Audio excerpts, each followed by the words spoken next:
In my recent video about Mario Kart Super Circuit for the Game Boy Advance, I said, it's a pure video game that wants you to have fun, and that's its only job. While I suspect this is going to be true for most of the games from this era that I look at, Wario Ware takes us to the absolute extreme. It's pure stimulation as you zip from one microgame to the next with basically no time to relax in between. In the spirit of this game, we're not going to drag this one out at all.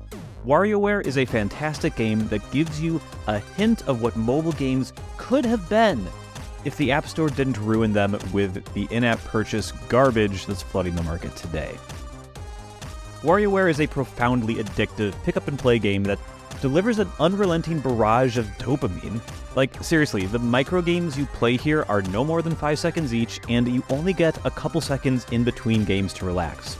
But like, you're not even relaxing that much because the games come in a random order, so you never know what's going to happen next. A game appears, and sometimes you have less than a second to figure out what the hell is even happening and what you need to do.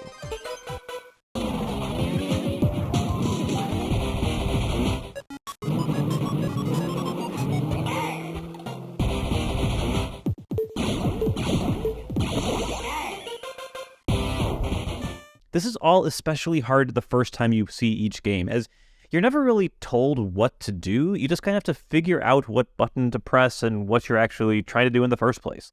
These are made a bit easier by the fact that the controls are super simple. You literally just use the D-pad and the A button.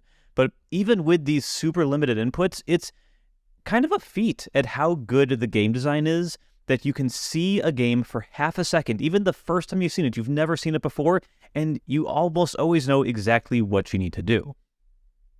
Now, I do have to mention something near and dear to my heart, and that's accessibility.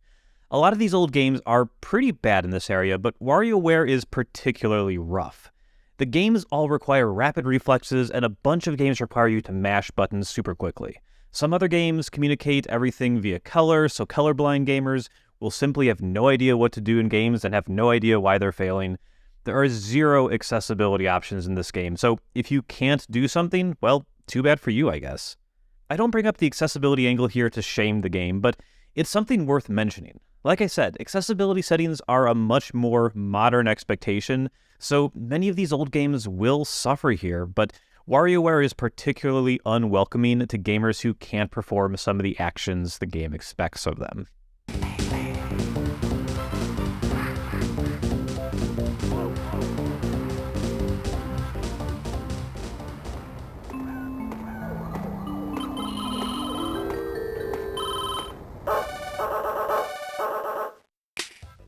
I've got a few rapid-fire notes to close out as well.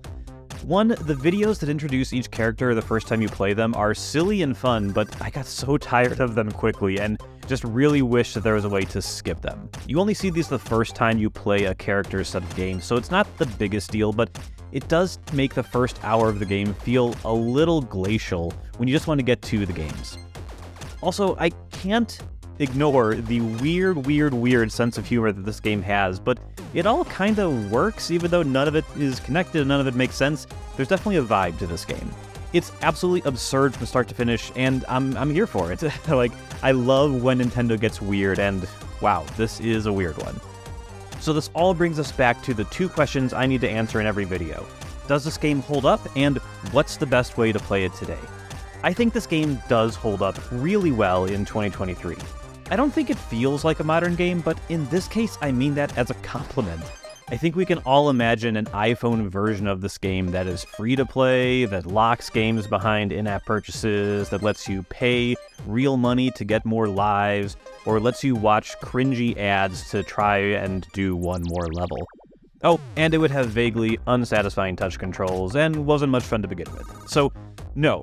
WarioWare is a stark reminder of how fun microgames can be, as well as how far we've fallen in the world of smartphone gaming. I can't promise you'll be addicted to this game and play it for 50 or 100 hours, but I do think that most people who try it will have a great time. And then in terms of the best way to play today, it's available on Nintendo Switch's online service, and playing this handheld on a Switch is just perfect. If you do have an old cartridge, obviously that's good too, although I think the Switch wins out in terms of screen quality compared to most of the other ways you can play an actual cartridge. Of course, emulation is also a thing, but this is one of those games that I think is notably better to play handheld, so I would really use that as a last resort, because I don't think it's the same experience. So that's it for WarioWare on the Game Boy Advance. There are a bunch more games in the series at this point, but this is the one that started it all, and I think its purity and originality is kind of unmatched.